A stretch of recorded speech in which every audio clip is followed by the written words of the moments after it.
Assalamualaikum warahmatullahi wabarakatuh dan salam sejahtera.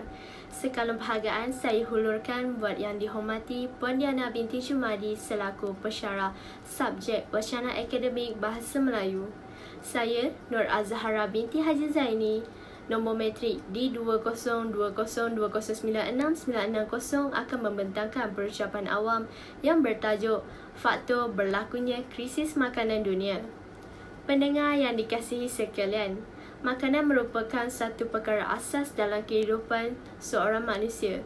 Ia sama seperti tempat tinggal dan pakaian.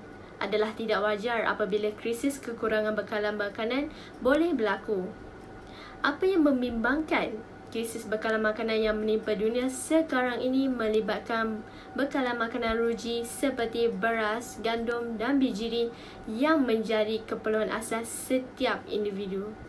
Sebelum mengorak langkah dalam menyelesaikan masalah ini, kita perlu mengetahui faktor-faktor berlakunya krisis makanan boleh terjadi. Antara faktor utama yang menyebabkan krisis makanan berlaku adalah kenaikan harga makanan di pasaran dunia. Menurut Pertubuhan Makanan dan Pertanian FAO, harga makanan telah meningkat hampir 40% pada bulan Mei lalu berbanding setahun lalu, iaitu peningkatan paling tinggi sejak September 2011. Oleh itu, langkah merapatkan jurang ekonomi antara semua negara merupakan langkah terbaik dalam menangani masalah kenaikan harga makanan.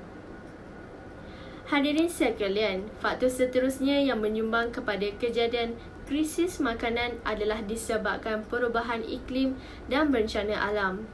Kebanyakan makanan ruji seperti beras, gandum dan bijirin merupakan hasil tanaman yang berisiko terhadap bencana alam seperti banjir, kemarau, tanah runtuh dan taufan. Bencana alam seperti ini boleh memusnahkan keseluruhan tanaman dan tuaian dalam sekelip mata.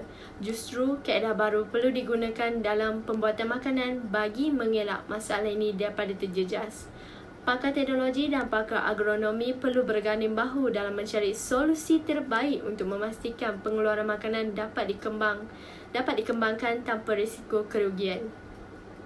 Faktor terakhir yang menyumbang kepada kejadian krisis makanan adalah disebabkan wabak COVID-19. Wabak COVID-19 bukan sahaja terkesan kepada sektor perkhidmatan, perkilangan dan pengangkutan, tapi ia juga memberi kesan terhadap sektor permakanan. COVID-19 telah mempengaruhi semua proses yang menghubungkan pengeluaran daripada peringkat ladang sehingga kepada peringkat pengguna terakhir. Campur tangan daripada pelbagai pihak sama ada kerajaan atau swasta amat penting bagi menjamin kelestarian makanan di kalangan penduduk dunia.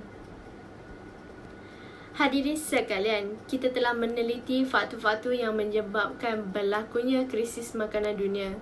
Masyarakat dunia harus sadar dan bersifat madani terhadap masalah ini. Kemampuan kita dalam mempunyai bekalan makanan yang cukup dapat dikecapi bersama. Persis kata mutiara, ke bukit sama didaki, ke lurah sama dituruni.